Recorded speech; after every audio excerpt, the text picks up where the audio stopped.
PSC tips and ട്രിക്സിലേക്ക് ഏവർക്കും സ്വാഗതം. വരുന്ന LDC 2024, LGS 2024 എക്സാംസിന് വേണ്ടി പ്രിപ്പയർ ചെയ്യുന്നവർക്ക് വേണ്ടിയിട്ടുള്ള സിലബസ് പ്രകാരമുള്ള ഫ്രീ ക്ലാസ്സുകൾ നമ്മുടെ ചാനലിലൂടെ സ്റ്റാർട്ട് ചെയ്തിട്ടുണ്ട്. ഒരു ദിവസം 6 ക്ലാസ്സുകളാണ് നമ്മൾ പ്രൊവൈഡ് ചെയ്യുന്നത്. അപ്പോൾ ആ 6 ക്ലാസ്സുകളുടെ സമയം ഞാനൊന്ന് പറയാം. കാലത്ത് 6 മണിക്ക് ഒരു ക്ലാസ്, 9 മണിക്കൊരു ക്ലാസ്, 12 മണിക്കൊരു ക്ലാസ്, 3 മണിക്കൊരു ക്ലാസ്, രാത്രി 8 മണിക്കൊരു ക്ലാസ്, 10:30. ഇങ്ങനെയാണ് 6 ക്ലാസ്സുകൾ വരുന്നത്. അപ്പോൾ അതിൽ 6 മണിയുടെയും 9 മണിയുടെയും 12 മണിയുടെയും ക്ലാസ്സുകൾ എന്ന് പറയുന്നത് SCRT NCRT ബേസ് ചെയ്തിട്ടുള്ളതും അതുപോലെ ടോപ്പിക് വൈസ് ആയിട്ടുള്ള ക്ലാസ്സുകളാണ്. 3 മണിക്ക് ഇംഗ്ലീഷ്, മാത്സ്, മലയാളം അതിൻ്റെ ക്ലാസ് ആണ്. അത് ഒരാഴ്ച തന്നെ നമ്മൾ 3ഉം കൂടെ കവർ ചെയ്യുന്ന രീതിയിലാണ് എടുക്കുന്നത്. 2 ദിവസം ഇംഗ്ലീഷ്, 2 ദിവസം മാത്സ്, 2 ദിവസം മലയാളം. then അത് കഴിഞ്ഞ് രാത്രി 8 മണിക്ക് നമ്മൾ മുൻവർഷ ചോദ്യങ്ങളുടെ ഡിസ്കഷനാണ്. അത് ലൈവായിട്ടാണ് നമ്മൾ ചെയ്യുന്നത്. കാലത്ത് നമ്മൾ പഠിക്കുന്ന GK പോർഷൻസ് ഉണ്ടല്ലോ, ആ ഭാഗങ്ങളിൽ നിന്നും PSC 2021 മുതൽ 24 വരെ വർഷങ്ങളിൽ ചോദിച്ചിട്ടുള്ള ചോദ്യങ്ങളാണ് നമ്മൾ ഡിസ്കസ് ചെയ്യുന്നത്. ദെൻ രാത്രി 10:30 എക്സ്പെക്റ്റഡ് കറണ്ട് അഫയേഴ്സിൻ്റെ ക്ലാസ് ആണ്. ചെറിയ കോഡ്സും കണക്ഷൻസ് ഒക്കെ യൂസ് ചെയ്തിട്ടാണ് നമ്മൾ കറണ്ട് അഫയേഴ്സിൻ്റെ ക്ലാസ് ചെയ്യുന്നത്. ഓക്കെ, അപ്പോൾ അതിൻ്റെ കൂട്ടത്തിൽ തന്നെ നമ്മൾ കലാകായികം, സാഹിത്യ, സംസ്കാരം എന്ന് പറയുന്ന ഭാഗം കൂടെ കവർ ചെയ്ത് പോകുന്നുണ്ട്. അപ്പോൾ മാക്സിമം എല്ലാ ക്ലാസ്സുകളും കണ്ട് പ്രയോജനപ്പെടുത്തുക. പുതുതായിട്ട് വന്നിട്ടുള്ള ഒരുപാട് പേരുണ്ട് നമ്മുടെ ചാനലിൽ. അപ്പോൾ അവർ എന്തായാലും തീർച്ചയായിട്ടും നമ്മുടെ ടെലിഗ്രാം ചാനൽ ജോയിൻ ചെയ്യുക. കാരണം നിങ്ങൾക്ക് ഓരോ ദിവസവും പഠിക്കേണ്ട ടോപ്പിക്സ് എന്തൊക്കെയാണ്, അതിന് വേണ്ടിയിട്ടുള്ള ഇൻസ്ട്രക്ഷൻസ്, നോട്ട്സ് ഇതെല്ലാം നമ്മൾ പ്രൊവൈഡ് ചെയ്യുന്ന ടെലിഗ്രാം വഴിയാണ്. സോ ടെലിഗ്രാമിൻ്റെ ലിങ്ക് താഴെ ഡിസ്ക്രിപ്ഷൻ ബോക്സിൽ കൊടുത്തിട്ടുണ്ടായിരിക്കും, അല്ലെങ്കിൽ കമൻറ്റ് ബോക്സിൽ ഫസ്റ്റ് കമൻ്റ് ആയിട്ടുണ്ടായിരിക്കും. ഓക്കെ, അപ്പോൾ അതിൽ കയറിയിട്ട് ജോയിൻ ചെയ്യുക. പിന്നെ നമ്മുടെ ക്ലാസ്സുകളൊക്കെ ഇഷ്ടമാവുന്നുണ്ടെങ്കിൽ ലൈക്ക് ചെയ്യാനായിട്ട് ആരും മറക്കരുത്. മാക്സിമം ഫ്രണ്ട്സിനൊക്കെ ഷെയർ ചെയ്ത് കൊടുക്കുക. എന്തെങ്കിലും സജഷൻസ് ഉണ്ടെങ്കിൽ താഴെ കമൻ്റ് ആയിട്ട് അറിയിക്കാവുന്നതാണ്. ഓക്കെ, അപ്പോൾ ഇന്നത്തെ ക്ലാസ്സിലോട്ട് കടക്കാം. ഇന്നത്തെ ക്ലാസ്സിൽ നമ്മൾ പഠിക്കുന്നത് എക്കണോമിക്സിൽ സാമ്പത്തിക വളർച്ചയും സാമ്പത്തിക വികസനവും എന്ന് പറയുന്ന ഒരു SCRT പാഠഭാഗമാണ് കേട്ടോ. അപ്പോൾ നമ്മൾ ഇതിനു മുൻപ് ഉൽപാദന പ്രക്രിയയിലൂടെ പഠിച്ചു, ഇന്ത്യയും സാമ്പത്തിക ആസൂത്രണവും പഠിച്ചു, അതുപോലെ ദേശീയ വരുമാനം എന്ന് പറയുന്ന ചാപ്റ്റർ പഠിച്ചു. അത്രത്തോളം തന്നെ ഇമ്പോർട്ടൻ്റ് ആയിട്ടുള്ള മറ്റൊരു ചാപ്റ്ററാണ് സാമ്പത്തിക വളർച്ചയും സാമ്പത്തിക വികസനവും. അപ്പോൾ ആ ഒരു ചാപ്റ്ററിലോട്ട് നമുക്ക് കടക്കാം. നോക്കുക, ഇതാണ് 9ാം ക്ലാസ്സിലെ സോഷ്യൽ സയൻസിലെ 6ാമത്തെ ചാപ്റ്റർ, സാമ്പത്തിക വളർച്ചയും സാമ്പത്തിക വികസനവും എന്ന് പറയുന്നത്. അപ്പം നമുക്ക് നോക്കാം. ഇപ്പോൾ സമ്പദ് വ്യവസ്ഥയെക്കുറിച്ച് ഇപ്പോൾ നമ്മൾ കുറേ അധികം കാര്യങ്ങൾ നമ്മൾ ഇവിടെ ഡിസ്കസ് ചെയ്തു അല്ലേ. അപ്പോൾ രാജ്യത്തെ കാർഷികോൽപാദനം വർദ്ധിച്ചു എന്നത് പ്രകടമായിട്ടുള്ളൊരു മാറ്റമാണ് നമുക്ക് കാണാനായിട്ട് പറ്റുന്നത്. അതുപോലെ തന്നെ വേറെയും മാറ്റങ്ങൾ, അതായത് നമ്മളിപ്പോൾ പറഞ്ഞു കാർഷിക മേഖലയിലും നിർമ്മാണ മേഖല, വ്യാവസായികോൽപാദനം ഇതിലെല്ലാം തന്നെ വർധനവുണ്ടായി എന്ന് നമ്മൾ പറഞ്ഞു അല്ലേ. അപ്പോൾ ഇവിടെ സൂചിപ്പിച്ചിരിക്കുന്ന മാറ്റങ്ങളെ പൊതുവെ സാമ്പത്തിക വളർച്ച എന്ന് വിശേഷിപ്പിക്കുന്നു. അതായത് കാർഷിക മേഖലയിലും വ്യാവസായിക മേഖലയിലും ഒക്കെ ഉണ്ടാകുന്ന വർധനവിനെയാണ് സാമ്പത്തിക വളർച്ച എന്ന് പറയുന്നത്. ഓക്കെ, ജസ്റ്റ് ഒരു ഇൻട്രൊഡക്ഷൻ പോലെ കൊടുത്തിരിക്കുന്നതാണ്. അപ്പോൾ ഇനി എന്താണ് സാമ്പത്തിക വളർച്ച, അതിൻ്റെ ഡെഫിനിഷനും കാര്യങ്ങളൊക്കെയാണ് സാമ്പത്തിക വളർച്ച അഥവാ എക്കണോമിക് ഗ്രോത്ത് എന്ന് പറയുന്നത്. ഒരു സമ്പദ് വ്യവസ്ഥയിലെ സാധനങ്ങളുടെയും സേവനങ്ങളുടെയും ഉൽപാദനത്തിൽ ഉണ്ടാകുന്ന വർധനവിനെയാണ് സാമ്പത്തിക വളർച്ച എന്തുകൊണ്ട് അർത്ഥമാക്കുന്നത്. എന്താണ്? ഒരു സമ്പദ് വ്യവസ്ഥയിലെ സാധനങ്ങളുടെയും സേവനങ്ങളുടെയും ഉൽപാദനത്തിൽ ഉണ്ടാകുന്ന വർധനവിനെയാണ് സാമ്പത്തിക വളർച്ച എന്ന് പറയുന്നത്. സാധനങ്ങളുടെയും സേവനങ്ങളുടെയും അളവ് വർദ്ധിക്കുക എന്നാൽ ഒരു രാജ്യത്തിൻ്റെ ദേശീയ വരുമാനം വർദ്ധിക്കുന്നു എന്നാണ് അർത്ഥം അല്ലേ. നമ്മൾ പറഞ്ഞു സാധനങ്ങളുടെയും സേവനങ്ങളുടെയും അല്ലെ ആകെ വരുമാനം അല്ലെങ്കിൽ അതിൻ്റെ പണമൂല്യം കണക്കാക്കുന്നതാണ് ദേശീയ വരുമാനം എന്ന് പറഞ്ഞു. അപ്പോൾ സാധനങ്ങളുടെയും സേവനങ്ങളുടെയും അളവ് വർദ്ധിച്ചു കഴിഞ്ഞാൽ ഓട്ടോമാറ്റിക്കായിട്ട് എന്ത് വർദ്ധിക്കും? ഒരു രാജ്യത്തിൻ്റെ ദേശീയ വരുമാനം വർദ്ധിക്കുന്നു എന്നുള്ളതാണ് അർത്ഥം. ചുരുക്കത്തിൽ ഒരു രാജ്യത്തിൻ്റെ ആകെ ഉൽപാദനത്തിൽ മുൻ വർഷത്തെ അപേക്ഷിച്ച് ഉണ്ടാകുന്ന വർധനവിനെയാണ് സാമ്പത്തിക വളർച്ച എന്ന് പറയുന്നത്. ഓക്കെ, ഒരു രാജ്യത്ത് ആകെ ഉൽപാദനത്തിൽ ഈ വർഷം എത്ര ഉണ്ടായോ വർധനവ്, അത് അടുത്ത വർഷമാകുമ്പോഴേക്കും എത്ര കൂടി, ഇതാണ് എന്ത് സാമ്പത്തിക വളർച്ച എന്ന് പറയുന്നത്. അപ്പോൾ സാമ്പത്തിക വളർച്ചയുടെ ഒരു ഉദാഹരണം കൊടുത്തിട്ടുണ്ട്. 2016-17 വർഷത്തിൽ ഒരു പ്രദേശത്തിൽ 100 ക്വിൻ്റൽ നെല്ല് ഉൽപ്പാദിപ്പിച്ചു എന്ന് കരുതുക. 2017-18 സാമ്പത്തിക വർഷത്തിൽ നെല്ലുൽപാദനം 110 ക്വിൻ്റലായി ഉയർന്നുവെങ്കിൽ മുൻ വർഷത്തെ അപേക്ഷിച്ച് 2017-18 10% ഉൽപാദന വർധനവുണ്ടായി അല്ലേ. 100 ക്വിൻ്റൽ എന്ന് പറയുന്നത് 110 ക്വിൻ്റലായിട്ട് മാറിക്കഴിഞ്ഞാൽ ഈ 10% എന്ന് പറയുന്നത് എന്താണ്? ഇവിടെ സാമ്പത്തിക വളർച്ചയാണ് സൂചിപ്പിക്കുന്നത്. ഓക്കെ, അപ്പോൾ സാമ്പത്തിക വളർച്ച ഉണ്ടാകുമ്പോൾ ജനങ്ങളുടെ ആവശ്യങ്ങൾ നിറവേറ്റാനുള്ള രാജ്യത്തിൻ്റെ ശേഷി എന്ത് ചെയ്യുന്നു? വർദ്ധിക്കുന്നു അല്ലേ? സാമ്പത്തിക വളർച്ച ഉണ്ടാകുമ്പോൾ ജനങ്ങളുടെ ആവശ്യങ്ങൾ നിറവേറ്റാനുള്ള രാജ്യത്തിൻ്റെ ശേഷി വർദ്ധിക്കുന്നു. അങ്ങനെയാണ് സാമ്പത്തിക വളർച്ച ഉണ്ടാകുന്നത് എന്നുള്ളതാണ് ഇവിടെ കൊടുത്തിട്ടുള്ളത്. ഓക്കെ, സാമ്പത്തിക വളർച്ച എങ്ങനെയാണ് ഉണ്ടാവുന്നത് എന്നുള്ളതാണ് ഇവിടെ കൊടുത്തിട്ടുള്ളത്. എങ്ങനെയാണ് സാമ്പത്തിക വളർച്ച ഉണ്ടാകുന്നത്? കാർഷികോൽപാദനം കൂടുന്നു, വാങ്ങൽ ശേഷി കൂടുന്നു, സേവന മേഖല വളരുന്നു, വ്യാവസായികോൽപാദനം കൂടുന്നു അല്ലെ? കാർഷിക മേഖലയും വ്യാവസായികോൽപാദനവും സേവന മേഖലയും വളരുന്നു, വാങ്ങൽ ശേഷി കൂടുന്നു. ഇങ്ങനെയാണ് എന്തുണ്ടാവുന്നത്? സാമ്പത്തിക വളർച്ച ഉണ്ടാവുന്നത്. അപ്പോൾ ഉൽപാദന രംഗത്ത് പുരോഗതി ഉണ്ടാകുന്നതോട് കൂടിയിട്ട് തൊഴിലവസരങ്ങൾ രാജ്യത്ത് സൃഷ്ടിക്കപ്പെടുന്നുവെന്ന് പൊതുവെ കരുതപ്പെടുന്നു അല്ലെ? ഉൽപാദന രംഗത്ത് പുരോഗതി ഉണ്ടാകുമ്പോൾ തൊഴിലവസരങ്ങൾ സൃഷ്ടിക്കപ്പെടുന്നു. ആ തൊഴിൽ മുഖാന്തരം കിട്ടുന്ന വരുമാനം തൊഴിലാളികളുടെ വാങ്ങൽ ശേഷി ഉയർത്തുന്നു അല്ലെ? ഉൽപാദന രംഗത്ത് പുരോഗതി ഉണ്ടാകുന്നു, അപ്പോൾ ആളുകൾക്ക് തൊഴിൽ കിട്ടുന്നു. തൊഴിൽ കിട്ടുന്നതിനനുസരിച്ച് അവരുടെ വരുമാനം കൂടും. വരുമാനം കൂടുന്നതിനനുസരിച്ച് തൊഴിലാളികളുടെ വാങ്ങാനുള്ള ശേഷി അല്ലെ? വാങ്ങൽ ശേഷി എന്ത് ചെയ്യും? കൂടും. അപ്പോൾ തൊഴിൽ ഉൾപ്പെടുന്നവരുടെ ജീവിത ഗുണനിലവാരം ഇതിലൂടെ മെച്ചപ്പെടാൻ ഇടയാക്കുന്നു അല്ലെ? തൊഴിലിൽ ഏർപ്പെടുന്നവരുടെ ജീവിത ഗുണനിലവാരം മെച്ചപ്പെടുവാനായിട്ട് ഇത് ഹെൽപ്പ് ചെയ്യുന്നു എന്നൊക്കെ നമുക്ക് അറിയുന്ന കാര്യമാണ് അല്ലേ? ഇനി സാമ്പത്തിക വളർച്ചാ നിരക്ക്, എക്കണോമിക് ഗ്രോത്ത് റേറ്റിനെ കുറിച്ചാണ് പറയുന്നത്. സാമ്പത്തിക വളർച്ച എന്താണെന്നുള്ളത് നമ്മൾ പറഞ്ഞു. സാമ്പത്തിക വളർച്ച എങ്ങനെ തിട്ടപ്പെടുത്തുമെന്ന് നോക്കാം എന്നാണ് പറയുന്നത്. സാമ്പത്തിക വളർച്ച എങ്ങനെയാണ് നമ്മൾ കണക്കാക്കുന്നത്? സാമ്പത്തിക വളർച്ചാ നിരക്ക് എന്ന അളവുകോലിന് ഇതിന് ഉപയോഗിക്കുന്നു. ഓക്കെ, സാമ്പത്തിക വളർച്ചാ നിരക്ക് എന്ന് പറയുന്ന അളവുകോലാണ് എന്തിനുപയോഗിക്കുന്നത്? സാമ്പത്തിക വളർച്ച തിട്ടപ്പെടുത്താനായിട്ട് ഉപയോഗിക്കുന്നത്. സാമ്പത്തിക വളർച്ചാ നിരക്ക് എന്ന് പറയുന്ന അളവുകോലാണ്. ദേശീയ വരുമാനത്തിലുണ്ടാകുന്ന വർധനവിനെ അടിസ്ഥാനമാക്കിയാണ് സാമ്പത്തിക വളർച്ച കണക്കാക്കുന്നത്. ഓക്കെ, ദേശീയ വരുമാനത്തിലുണ്ടാകുന്ന വർധനവിനെ അടിസ്ഥാനമാക്കിയാണ് സാമ്പത്തിക വളർച്ച കണക്കാക്കുന്നത്. മുൻ വർഷത്തെ അപേക്ഷിച്ച് നടപ്പ് വർഷം ദേശീയ വരുമാനത്തിലുണ്ടായിട്ടുള്ള വർധനവിൻ്റെ നിരക്കിനെയാണ് സാമ്പത്തിക വളർച്ച. കഴിഞ്ഞ വർഷം എത്രയാണ് ഉണ്ടായത്, ഇപ്പോൾ നടപ്പ് വർഷം എന്ന് പറഞ്ഞാൽ ഇപ്പോഴുള്ള വർഷം ദേശീയ വരുമാനത്തിലുണ്ടായ ആ ഒരു വർധനവിനെയാണ്, മുൻ വർഷത്തേക്കാൾ ഉണ്ടായ വർധനവിനെയാണ് സാമ്പത്തിക വളർച്ചാ നിരക്ക് എന്ന് പറയുന്നത്. ഓക്കെ, മുൻ വർഷത്തെ അപേക്ഷിച്ച് ഇപ്പോൾ നടപ്പ് വർഷം ദേശീയ വരുമാനത്തിലുണ്ടായ വർധനവിനെയാണ്, അല്ലെങ്കിൽ വർധനവിൻ്റെ നിരക്കാണ് സാമ്പത്തിക വളർച്ചാ നിരക്ക് എന്ന് പറയുന്നത്. ഓക്കെ, അപ്പോൾ എന്താണ് എക്കണോമിക് ഗ്രോത്ത് റേറ്റ് എന്നുള്ളത് മനസ്സിലായല്ലോ? മുൻവർഷത്തെ അപേക്ഷിച്ച് നടപ്പ് വർഷം ദേശീയ വരുമാനത്തിലുണ്ടായ വർധനവിൻ്റെ നിരക്കാണ് സാമ്പത്തിക വളർച്ചാ നിരക്ക്. അടുത്തത് സാമ്പത്തിക വികസനം, എക്കണോമിക് ഡെവലപ്മെൻറ്റ് എന്ന് പറയുന്നത്. നോക്കുക, സാമ്പത്തിക വളർച്ച ഉണ്ടാകുന്നത് കൊണ്ട് മാത്രം ജനങ്ങളുടെ ജീവിത ഗുണനിലവാരം മെച്ചപ്പെട്ടു എന്ന് അവകാശപ്പെടാൻ കഴിയില്ല. ഓക്കെ, സാമ്പത്തിക വളർച്ച ഉണ്ടായതുകൊണ്ട് മാത്രം ജനങ്ങളുടെ ജീവിത ഗുണനിലവാരം മെച്ചപ്പെട്ടു എന്ന് അവകാശപ്പെടാൻ കഴിയില്ല. ജീവിത ഗുണനിലവാരം മെച്ചപ്പെടണമെങ്കിൽ ഉയർന്ന ദേശീയ വരുമാനത്തോടൊപ്പം മറ്റനവധി ജീവിത സാഹചര്യങ്ങൾ കൂടി ലഭ്യമാകണം. ഓക്കെ, ജീവിത ഗുണനിലവാരം മെച്ചപ്പെടണമെങ്കിൽ ദേശീയ വരുമാനം വർദ്ധിക്കണം, അതിനോടൊപ്പം മറ്റ് സാഹചര്യങ്ങളും കൂടെ വേണം. ഏതൊക്കെയാണ് ഈ മറ്റ് സാഹചര്യങ്ങൾ? അതായത് എല്ലാവർക്കും പോഷകാഹാര ലഭ്യത, എല്ലാവർക്കും മെച്ചപ്പെട്ട ആരോഗ്യ സംരക്ഷണ സംവിധാനങ്ങൾ, എല്ലാവർക്കും വിദ്യാഭ്യാസ സൗകര്യങ്ങൾ, എല്ലാവർക്കും ശുദ്ധജല ലഭ്യത. ഇതെല്ലാം കൂടി ഉണ്ടെങ്കിൽ മാത്രമാണ് ദേശീയ വരുമാനത്തോടൊപ്പം ഈ ഘടകങ്ങളും കൂടെ വരുമ്പോഴാണ് ജീവിത സാഹചര്യങ്ങൾ മെച്ചപ്പെട്ടു എന്ന് നമുക്ക് പറയാനായിട്ട് പറ്റുള്ളൂ. അപ്പോൾ ഇത്തരത്തിൽ മെച്ചപ്പെട്ട ജീവിത സാഹചര്യങ്ങൾ എല്ലാവർക്കും ലഭ്യമാകുമ്പോഴാണ് ഒരു രാജ്യത്തെ ജനങ്ങളുടെ ജീവിത ഗുണനിലവാരം ഉയരുന്നത്.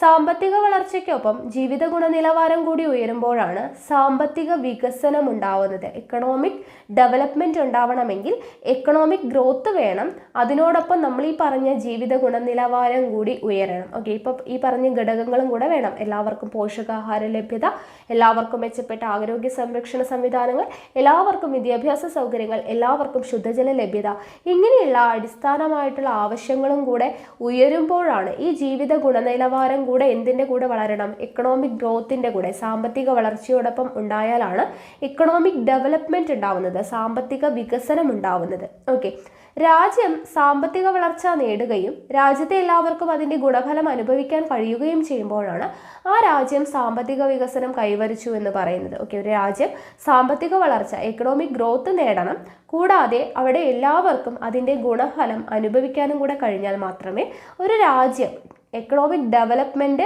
കൈവരിച്ചു എന്ന് പറയാൻ പറ്റുള്ളൂ. ഒരു രാജ്യം സാമ്പത്തിക വികസനം കൈവരിച്ചു എന്ന് നമുക്ക് പറയാനായിട്ട് പറ്റുള്ളൂ. ഓക്കെ, അപ്പോൾ സാമ്പത്തിക വികസനം, എക്കണോമിക് ഡെവലപ്മെൻറ്റ് എന്ന് പറയുന്നത് എന്താണ്? സാമ്പത്തിക വളർച്ച പ്ലസ് ജീവിത ഗുണനിലവാരമുള്ള ഉയർച്ച.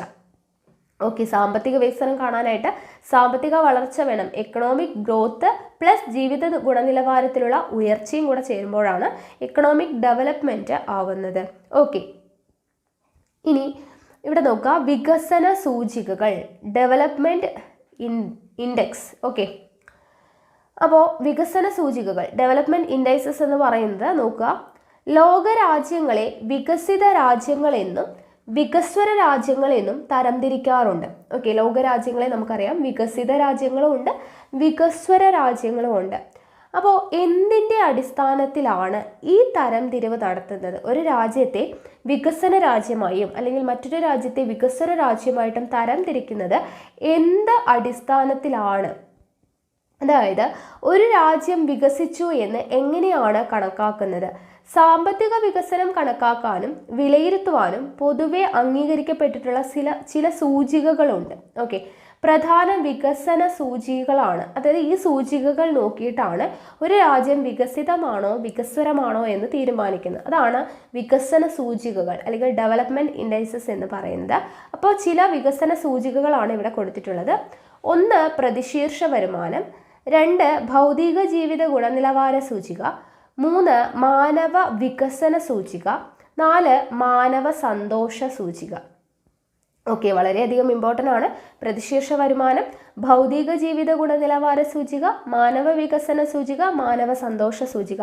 ഇതിൽ മാനവ വികസന സൂചികയും മാനവ സന്തോഷ സൂചികയും വളരെയധികം ഇമ്പോർട്ടൻ്റ് ആണ്. പ്രതിശീർഷ വരുമാനം ആദ്യം നമുക്ക് നോക്കാം. പെർ ക്യാപിറ്റ ഇൻകം നമ്മൾ നേരത്തെ പഠിച്ചു അല്ലേ? നോക്കുക, വികസന സൂചികകളിൽ ഏറ്റവും ലളിതവും ആദ്യകാലത്ത് മുൻഗണന നൽകി പരിഗണിച്ചിരുന്നതും പ്രതിശീർഷ വരുമാനമാണ്. ഇതൊരു പരമ്പരാഗത വികസന സൂചികയാണ്. ദേശീയ വരുമാനത്തെ ജനസംഖ്യ കൊണ്ട് ഹരിച്ചു കിട്ടുന്ന സംഖ്യയാണ് എന്താ? പ്രതിശീർഷ വരുമാനം. നമ്മൾ നേരത്തെ പഠിച്ചതാണല്ലോ. ദേശീയ വരുമാനത്തെ ആകെ ജനസംഖ്യ കൊണ്ട് ഹരിച്ചാൽ കിട്ടുന്നതാണ് പ്രതിശീർഷ വരുമാനം എന്ന് പറയുന്നത്. ഈ സൂചികയനുസരിച്ച് ഒരു രാജ്യം സാമ്പത്തിക വികസനം നേടിയോ എന്ന് കണ്ടെത്തുന്നതിന് 2 കാര്യങ്ങളാണ് നിരീക്ഷിക്കേണ്ടത്. ഓക്കെ, അതായത് ഈ സൂചിക അനുസരിച്ച് പ്രതിശീർഷ വരുമാനം അനുസരിച്ചിട്ട് ഒരു രാജ്യം സാമ്പത്തിക വികസനം നേടിയോ എന്ന് കണ്ടെത്തുന്നതിന് 2 കാര്യങ്ങൾ നിരീക്ഷിക്കണം. എന്തൊക്കെയാണ്? 1 ദേശീയ വരുമാനത്തിൻ്റെ വളർച്ച, 2 ജനസംഖ്യാ വളർച്ച അല്ലെ? ദേശീയ വരുമാനം ഡിവൈഡഡ് ബൈ ജനസംഖ്യയാണ് പ്രതിശീർഷ വരുമാനം. അപ്പോൾ ഇത് കണക്കാക്കാനായിട്ട് 1 ദേശീയ വരുമാനത്തിൻ്റെ വളർച്ചാ നിരക്ക് നോക്കണം, 2 ജനസംഖ്യ വളർച്ചാ നിരക്ക് നോക്കണം. ദേശീയ വരുമാനത്തിൻ്റെ വളർച്ചാ നിരക്ക് ജനസംഖ്യാ വളർച്ചാ നിരക്കിനേക്കാൾ കൂടിയിരുന്നാൽ മാത്രമേ പ്രതിശീർഷ വരുമാനം കൂടുകയുള്ളൂ. നമുക്കറിയാം ദേശീയ വരുമാനത്തെ ജനസംഖ്യ കൊണ്ട് ഹരിക്കുക എന്നുള്ളതാണ് പ്രതിശീർഷ വരുമാനം. അപ്പോൾ ദേശീയ വരുമാനത്തെ ജനസംഖ്യ കൊണ്ട് ഹരിക്കുമ്പോൾ നമുക്കൊരു കൂടുതൽ തുക കിട്ടണമെങ്കിൽ എന്ത് ചെയ്യണം? ദേശീയ വരുമാനത്തിൻ്റെ വളർച്ചാ നിരക്ക് എപ്പോഴും കൂടിയിരിക്കണം അല്ലേ? ദേശീയ വരുമാനത്തിൻ്റെ വളർച്ചാ നിരക്ക് ജനസംഖ്യയേക്കാൾ കൂടിയിരുന്നാൽ മാത്രമേ ഇത് തമ്മിൽ ഹരിക്കുമ്പോൾ നമുക്ക് വലിയൊരു സംഖ്യ കിട്ടുള്ളൂ അല്ലേ? അപ്പോൾ പ്രതിശീർഷ വരുമാനം കൂടണമെങ്കിൽ ദേശീയ വരുമാനത്തിൻ്റെ വളർച്ചാ നിരക്ക് ജനസംഖ്യാ വളർച്ചാ നിരക്കിനേക്കാൾ കൂടണം. ഓക്കെ, പ്രതിശീർഷ വരുമാനത്തിലെ വർധനവ് വികസനത്തിൻ്റെ ഒരു സൂചികയാണ്. ഓക്കെ, പ്രതിശീർഷ വരുമാനത്തിലെ വർധനവ് വികസനത്തിൻ്റെ ഒരു സൂചികയാണ്. ഒരു രാജ്യത്തിൻ്റെ സാമ്പത്തിക വളർച്ചയെ മുൻ വർഷങ്ങളുടേതുമായി താരതമ്യം ചെയ്യുന്നതിനും വിവിധ രാജ്യങ്ങളുടെ സാമ്പത്തിക വളർച്ച താരതമ്യം ചെയ്യുന്നതിനും പ്രതിശീർഷ വരുമാനം പ്രയോജനപ്പെടുത്തുന്നു. ഓക്കെ, ഒരു രാജ്യത്തിൻ്റെ സാമ്പത്തിക വളർച്ചയെ മുൻ വർഷങ്ങളുമായിട്ട് താരതമ്യം ചെയ്യാനും വിവിധ രാജ്യങ്ങളുടെ സാമ്പത്തിക വളർച്ചകൾ തമ്മിൽ താരതമ്യം ചെയ്യാനും പ്രതിശീർഷ വരുമാനം പ്രയോജനപ്പെടുത്തുന്നു. ഒരു വികസന സൂചിക എന്ന നിലയിൽ പ്രതിശീർഷ വരുമാനത്തിന് നിരവധി പോരായ്മകളുണ്ട്. ഓക്കെ, വികസന സൂചിക എന്നുള്ള നിലയിൽ പ്രതിശീർഷ വരുമാനത്തിനുള്ള പോരായ്മകൾ എന്തൊക്കെയാണ്, ലിമിറ്റേഷൻസ് എന്തൊക്കെയാണെന്ന് നോക്കാം. 1, പ്രതിശീർഷ വരുമാനം ഒരു ശരാശരി വരുമാനമാണ്. ഉദാഹരണത്തിന് ഒരു രാജ്യത്തിൻ്റെ ആളോഹരി വരുമാനം 40,000 രൂപയാണ് എന്ന് കരുതുക. ഇതിനർത്ഥം ആ രാജ്യത്തെ ഓരോ വ്യക്തിയുടെയും കൈവശം ഇത്രയും വരുമാനം ലഭിക്കുന്നു എന്നാണോ? അല്ല, കോടികൾ വരുമാനമുള്ളവരും വരുമാനം തീരെ കുറഞ്ഞവരും ഈ കണക്കിൽ ഉൾപ്പെടും. അതിനാൽ ഈ സംഖ്യാപരമായ കണക്കുകൂട്ടൽ മാത്രമാണ് അല്ലേ? അപ്പോൾ സംഖ്യാപരമായിട്ടുള്ളൊരു കണക്കുകൂട്ടലാണ്. അപ്പോൾ മൊത്തത്തിൽ ഒരു ശരാശരി വരുമാനമാണ് നമുക്ക് കിട്ടുന്നത് എന്ന് കരുതി ഓരോ വ്യക്തിയുടെയും കൈവശം ഇത്രത്തോളം വരുമാനം ഉണ്ടാവാൻ ചാൻസ് ഇല്ല. ഓക്കെ, അപ്പോൾ അതൊരു പോരായ്മയാണ്. ഇനി പ്രതിശീർഷ വരുമാനത്തിന്റെ അടിസ്ഥാനത്തിൽ സാമ്പത്തിക വികസനം കണക്കാക്കുമ്പോൾ ദരിദ്രസമ്പന്ന വിഭാഗങ്ങൾക്ക് നിലനിൽക്കുന്നുണ്ടെങ്കിൽ ജീവിത ഗുണമേന്മ കൈവരിച്ചു എന്ന് അവകാശപ്പെടാൻ കഴിയില്ല. പ്രതിശീർഷ വരുമാനത്തിന്റെ അടിസ്ഥാനത്തിൽ സാമ്പത്തിക വികസനം കണക്കാക്കുന്ന സമയത്ത് ദരിദ്ര സമ്പന്ന വിഭാഗങ്ങൾ നിലനിൽക്കുന്നുണ്ടെങ്കിൽ ജീവിത ഗുണമേന്മ കൈവരിച്ചു എന്ന് അവകാശപ്പെടുവാൻ കഴിയില്ല. അടുത്തത്, ജീവിത ഗുണമേന്മ വർദ്ധിപ്പിക്കുന്ന ഘടകങ്ങളായിട്ടുള്ള വിദ്യാഭ്യാസം, പോഷകാഹാര ലഭ്യത, ആരോഗ്യ സംരക്ഷണം തുടങ്ങിയവ പ്രതിശീർഷ വരുമാനം എന്ന വികസന സൂചികയുടെ പരിധിയിൽ ഉൾപ്പെടുന്നില്ല.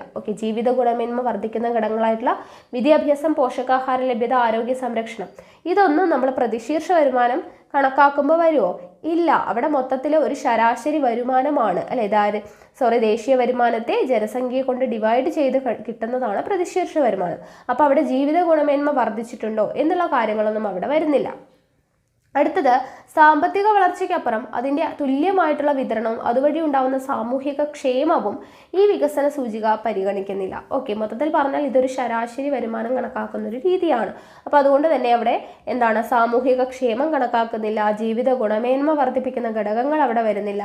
അതുപോലെ തന്നെ ദരിദ്ര സമ്പന്ന വിഭാഗങ്ങൾക്ക് നിലനിൽക്കാനുള്ള ജീവിത ഗുണമേന്മ കൈവരിച്ചോ ഇല്ലയോ എന്നുള്ള കാര്യങ്ങളൊന്നും അവിടെ വരുന്നില്ല. അതുപോലെ തന്നെ ശരാശരി വരുമാനം കണക്കാക്കുമ്പോൾ ഓരോ വ്യക്തിക്കും അത്രത്തോളം വരുമാനം കിട്ടുന്നുണ്ടോ എന്നുള്ള കാര്യങ്ങളൊന്നും ഇവിടെ വരുന്നില്ല. അപ്പോൾ ഇതൊക്കെയാണ് പ്രതിശീർഷ വരുമാനം കണക്കാക്കുന്നതിൻ്റെ ലിമിറ്റേഷൻസ് എന്ന് പറയുന്നത്. ഇനി അടുത്തത്, ഭൗതിക ജീവിത ഗുണനിലവാര സൂചിക, physical quality of life index, PQLI എന്ന് പറയുന്നത് നോക്കുക.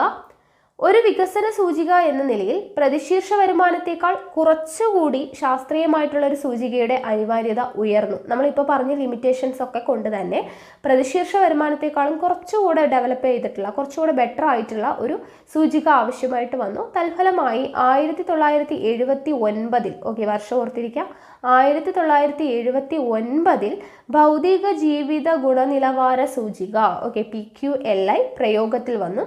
പ്രതിശീർഷ വരുമാനം എന്ന ഒറ്റ മാനദണ്ഡത്തിനു പകരം ഭൗതിക ജീവിത ഗുണനിലവാര സൂചിക മറ്റു 3 ഘടകങ്ങളെ അടിസ്ഥാനമായി പരിഗണിച്ചു. എന്തൊക്കെയാണ്? പ്രതീക്ഷിത ആയുർദൈർഘ്യം, ശിശുമരണ നിരക്ക്, അടിസ്ഥാന സാക്ഷരത. പ്രതിശീർഷ വരുമാനത്തെ പോലെ അല്ലാതെ 3 ഘടകങ്ങളെ അടിസ്ഥാനമായി പരിഗണിച്ചുകൊണ്ടാണ് ഭൗതിക ജീവിത ഗുണനിലവാര സൂചിക വരുന്നത്. ഏതൊക്കെയാണ്? പ്രതീക്ഷിത ആയുർദൈർഘ്യം, ശിശുമരണ നിരക്ക്, അടിസ്ഥാന സാക്ഷരത. ഭൗതിക ജീവിത ഗുണനിലവാര സാമ്പത്തിക വികസനത്തെ വ്യത്യസ്തമായൊരു കാഴ്ചപ്പാടിലാണ് നോക്കിക്കാണുന്നത്. ഉദാഹരണത്തിന്, ചികിത്സാ സൗകര്യം വർദ്ധിക്കുമ്പോൾ ജീവിത നിലവാരവും സാമ്പത്തിക വികസനവും ഉണ്ടാക്കുന്നു. പുതിയ വിദ്യാഭ്യാസ സൗകര്യങ്ങൾ വരുമ്പോൾ വിദ്യാഭ്യാസ നിലവാരവും ജീവിത ഗുണനിലവാരവും മെച്ചപ്പെടുന്നു. ഈ ഒരു രീതിയിലായിരുന്നു PQLI കണക്കാക്കിയിരുന്നത്, അല്ലെങ്കിൽ അതിൻ്റെ ഒരു കാഴ്ചപ്പാടെന്ന് പറയുന്നത്. പ്രതിശീർഷ വരുമാനത്തേക്കാൾ മികച്ച വികസന സൂചികയാണ് ഭൗതിക ജീവിത ഗുണനിലവാര സൂചികയെങ്കിലും പ്രതിശീർഷ വരുമാനത്തെ അവഗണിക്കുന്നു എന്നത് അതിൻ്റെ പ്രധാന പരിമിതിയാണ്. പ്രതിശീർഷ വരുമാനത്തെ അവഗണിക്കുന്നു എന്നുള്ളതാണ് ഈ ഭൗതിക ജീവിത ഗുണനിലവാര സൂചികയുടെ ഒരു നെഗറ്റീവ് എന്ന് പറയുന്നത്, ഒരു ലിമിറ്റേഷൻ എന്ന് പറയുന്നത്. അടുത്തത്, മാനവ വികസന സൂചിക, ഹ്യൂമൻ ഡെവലപ്മെന്റ് ഇൻഡെക്സ് എന്ന് പറയുന്നത് നോക്കുക, വളരെയധികം ഇമ്പോർട്ടൻ്റ് ആണ്. മാനവ വികസനം മാനദണ്ഡമാക്കിയിട്ടുള്ള സാമ്പത്തിക വികസനമാണിത്. മാനവ വികസനം മാനദണ്ഡമാക്കിയിട്ടുള്ള സാമ്പത്തിക വികസനമാണ് മാനവ വികസന സൂചിക എന്ന് പറയുന്നത്. ഐക്യരാഷ്ട്ര വികസന സമിതി UNDP മാനവ വികസനം എന്ന ആശയത്തെക്കുറിച്ച് പറഞ്ഞിരിക്കുന്നത് എന്താണ്? ഇമ്പോർട്ടൻ്റ് ആണ്, ഇത് കൊടുക്കാം, എക്സാമിന് നമുക്ക് വരാം. മാനവ വിഭവശേഷി മെച്ചപ്പെടുത്തുന്നതിന് ജനങ്ങൾക്ക് ലഭിക്കുന്ന അവസരങ്ങൾ വിപുലപ്പെടുത്തുന്ന പ്രക്രിയയാണ് മാനവ വികസനം എന്നാണ് UNDP, ഐക്യരാഷ്ട്ര വികസന സമിതി, എന്തിനെക്കുറിച്ച് പറയുന്നത്? മാനവ വികസനം എന്ന് പറയുന്ന ഒരു ആശയത്തെക്കുറിച്ച് പറയുന്നത് എന്താണ്? മാനവ വിഭവശേഷി മെച്ചപ്പെടുത്തുന്നതിന് ജനങ്ങൾക്ക് ലഭിക്കുന്ന അവസരങ്ങൾ വിപുലപ്പെടുത്തുന്ന പ്രക്രിയയാണ് മാനവ വികസനം. മാനവ വികസനം സാധ്യമാക്കുന്ന നിരവധി ഘടകങ്ങളുണ്ട്. മാനവ വികസനം സാധ്യമാക്കുന്ന ഘടകങ്ങൾ എന്തൊക്കെയാണ്? 1, മെച്ചപ്പെട്ട വിദ്യാഭ്യാസ സൗകര്യങ്ങൾ, 2, മികച്ച ആരോഗ്യ സംരക്ഷണ സംവിധാനം, 3, കൂടുതൽ പരിശീലനം. ഇതെല്ലാമാണ് മാനവ വികസനം സാധ്യമാക്കുന്ന ഘടകങ്ങൾ എന്ന് പറയുന്നത്. ഇമ്പോർട്ടൻ്റ് ആണ് കേട്ടോ, ഇതെല്ലാം പഠിച്ചു വെക്കുക. മേൽപ്പറഞ്ഞവയെല്ലാം മാനവ വികസനത്തിലേക്ക് നയിക്കുന്നവയാണ്. ഇനി നാം അറിയേണ്ടത് ഇത്തരത്തിൽ മാനവ വികസനം ഉണ്ടായാൽ അത് സാമ്പത്തിക വികസനത്തെ എങ്ങനെ സഹായിക്കും എന്നുള്ളതാണ്. ഇപ്പോൾ ഇവിടെ നോക്കുക, ഒരു സാഹചര്യം, ഇപ്പോൾ മികച്ച വിദ്യാഭ്യാസ സൗകര്യങ്ങൾ ഉണ്ടായി എന്ന് വിചാരിക്കുക. അപ്പോൾ എന്ത് ചെയ്യും? കൂടുതൽ പേർ എന്ത് ചെയ്യും? വിദ്യാഭ്യാസം നേടും. മികച്ച വിദ്യാഭ്യാസം ലഭിച്ചവർക്ക് എന്ത് ചെയ്യും? നല്ല ജോലി സാധ്യതയുണ്ടാവും. ജോലി ലഭിക്കുമ്പോൾ വരുമാനവും വാങ്ങൽ ശേഷിയും വർദ്ധിക്കും. അങ്ങനെ ആവുമ്പോൾ മികച്ച ജീവിത സാഹചര്യങ്ങൾ നേടാനായിട്ട് കഴിയും അല്ലേ? അപ്പോൾ ഇതൊരു ഉദാഹരണമാണ്. മാനവ വികസനത്തിൽ മികച്ച അല്ലെങ്കിൽ മെച്ചപ്പെട്ട വിദ്യാഭ്യാസ സൗകര്യങ്ങൾ, അതുപോലെ മികച്ച ആരോഗ്യ സംരക്ഷണ വിഭാഗം, കൂടുതൽ പരിശീലനം, ഇങ്ങനെയുള്ള ഘടകങ്ങളൊക്കെയാണ് മാനവ വികസനം സാധ്യമാക്കുന്നത് എന്ന് പറഞ്ഞു. അപ്പോൾ അതിനൊരു എക്സാമ്പിളാണ് ഇവിടെ കൊടുത്തിട്ടുള്ളത്.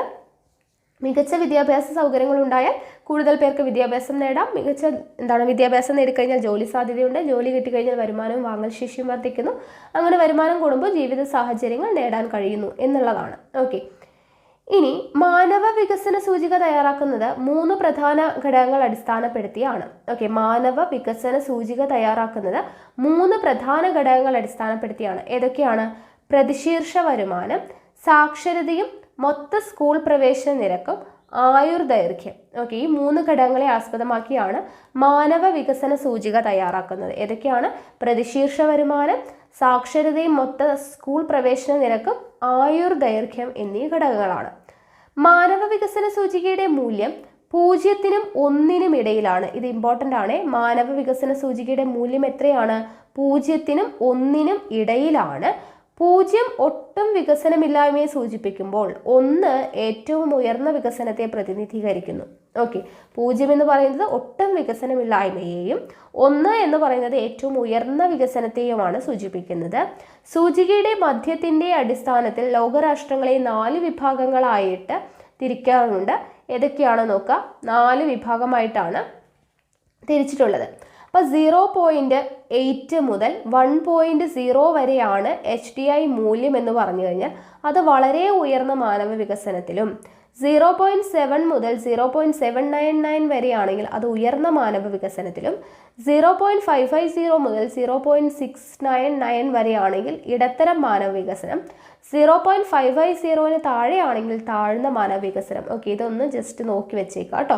ഓക്കെ, അപ്പോൾ ഈ ഒരു ക്രമത്തിലാണ് 4 വിഭാഗങ്ങളായിട്ട് വളരെ ഉയർന്ന മാനവ വികസനം, ഉയർന്ന മാനവ വികസനം, ഇടത്തരം മാനവ വികസനം, താഴ്ന്ന മാനവ വികസനം എന്നിങ്ങനെ 4ആയിട്ട് തിരിച്ചിട്ടുണ്ട്. ഐക്യരാഷ്ട്ര വികസന പരിപാടി UNDP ആണ് ഇങ്ങനെ ലോകരാഷ്ട്രങ്ങളെ തരം തിരിച്ച് പട്ടിക തയ്യാറാക്കി പ്രസിദ്ധീകരിക്കുന്നത്.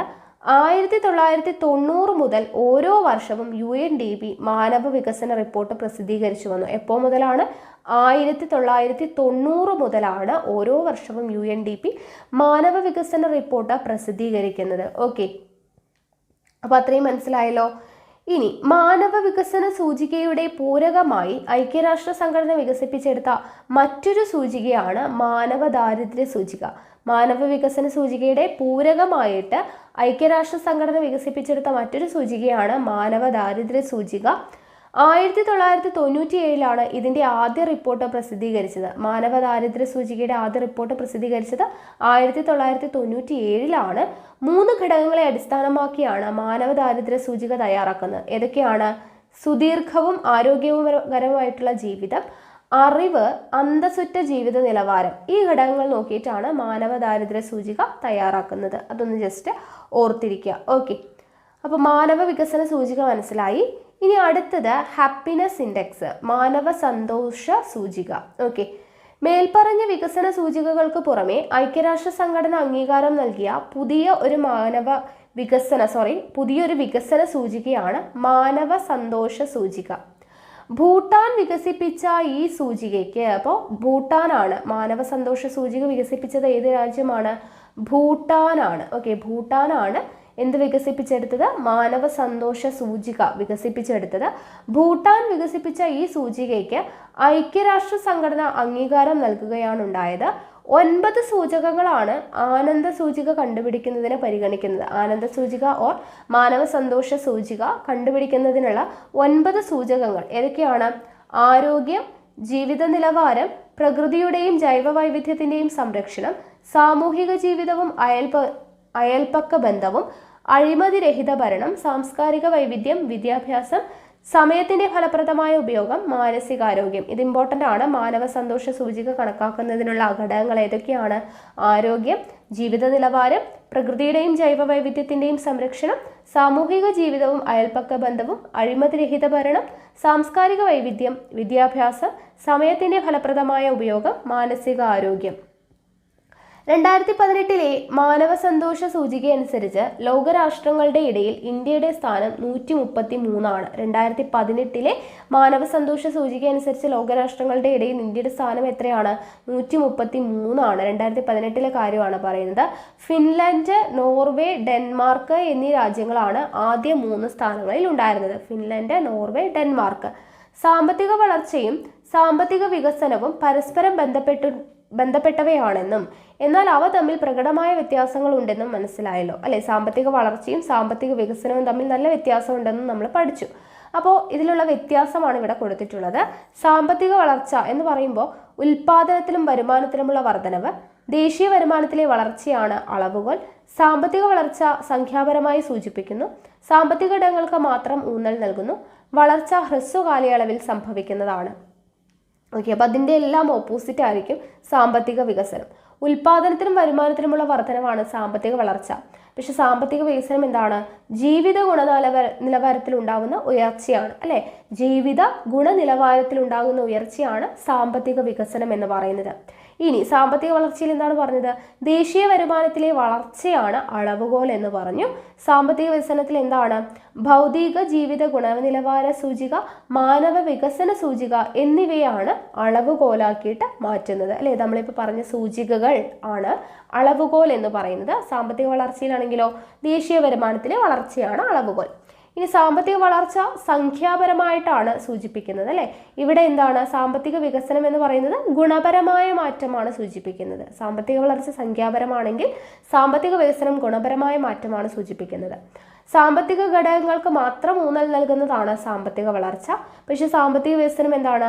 സാമ്പത്തികവും സാമൂഹികവുമായിട്ടുള്ള ഘടകങ്ങൾക്ക് ഊന്നൽ നൽകുന്നുണ്ട്. ഓക്കെ, സാമ്പത്തിക വളർച്ചയുടെ വളർച്ച എന്ന് പറയുന്നത് ഹ്രസ്വ കാലയളവിൽ സംഭവിക്കുന്നതാണ്. സാമ്പത്തിക വികസനം എന്ന് പറയുന്നത് എന്താണ്? അത് ദീർഘകാലയളവ് കൊണ്ട് സംഭവിക്കുന്നതാണ്. ഓക്കെ, അപ്പോൾ ഈ ഒരു ഡിഫറൻസ് ഇമ്പോർട്ടൻ്റ് ആണ്, അതും പഠിച്ചു വയ്ക്കുക.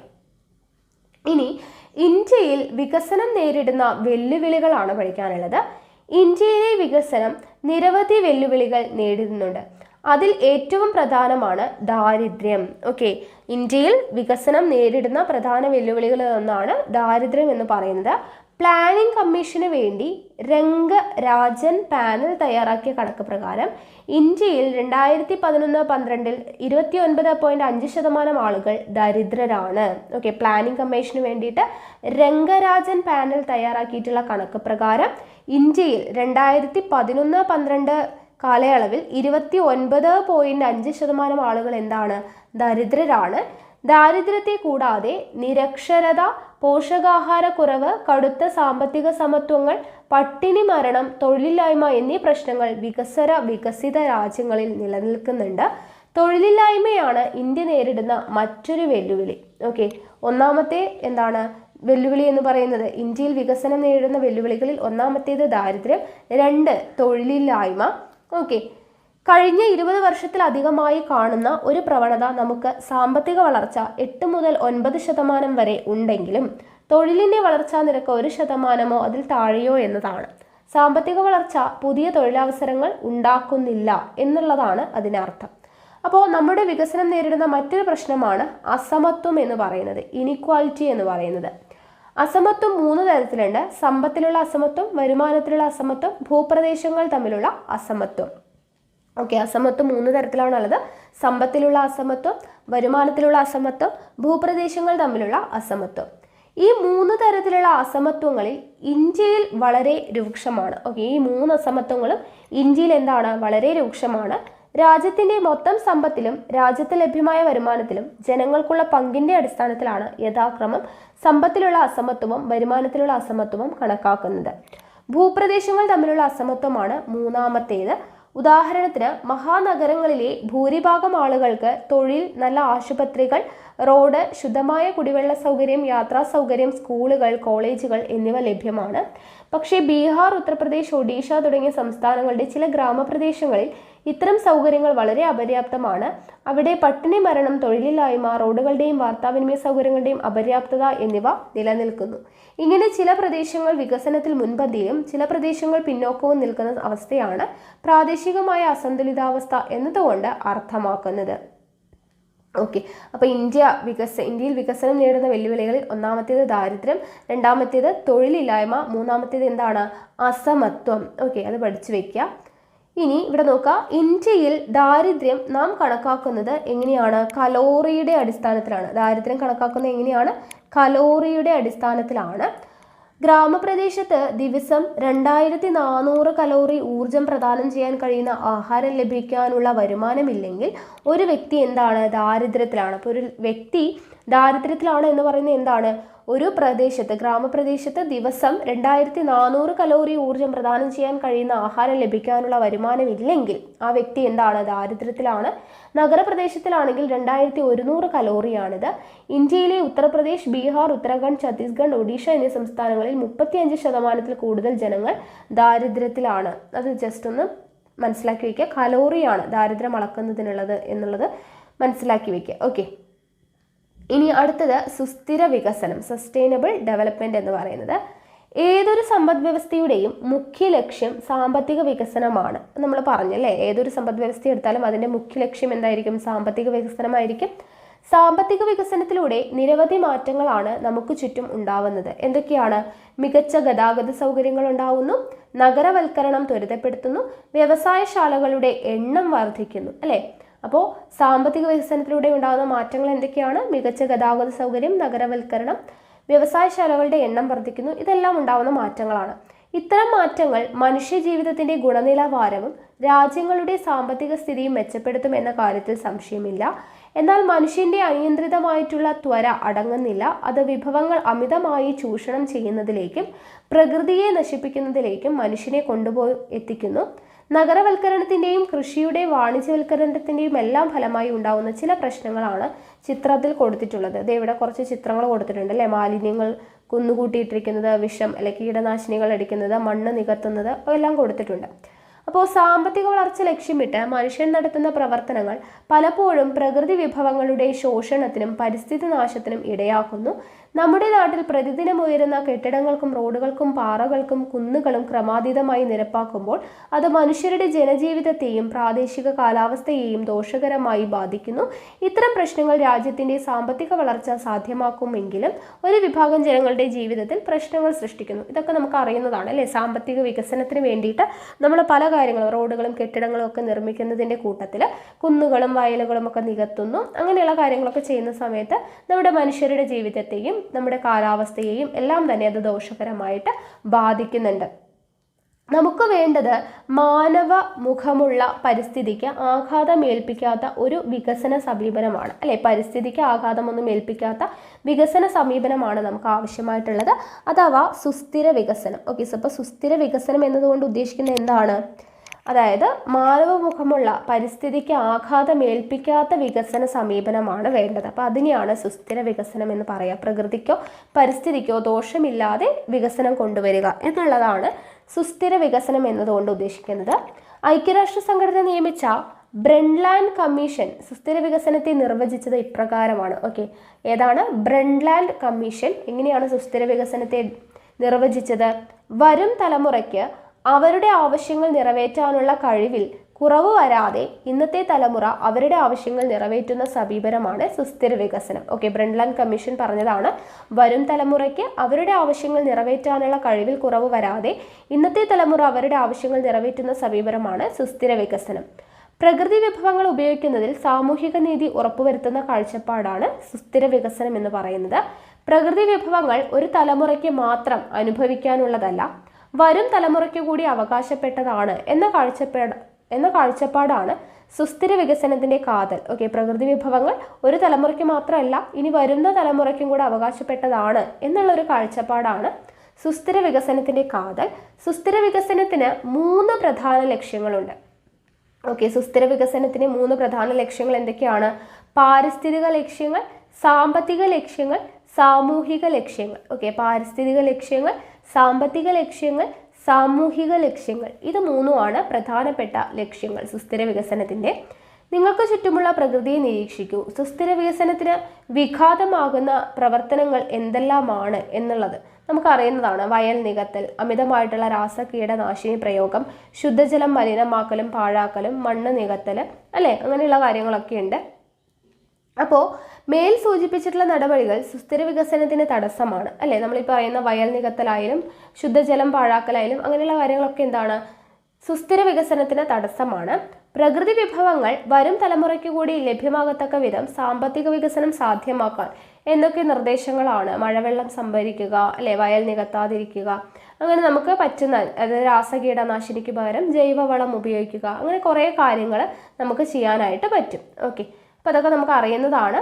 അപ്പോൾ ഇത്രയുമാണ് നമ്മുടെ ഈ ഒരു ചാപ്റ്റർ എന്ന് പറയുന്നത്, 9ാം ക്ലാസ്സിലെ 6ാമത്തെ ചാപ്റ്റർ ആയിട്ടുള്ള സാമ്പത്തിക വളർച്ചയും സാമ്പത്തിക വരുമാനവും എന്ന് പറയുന്നത്. ഓക്കെ.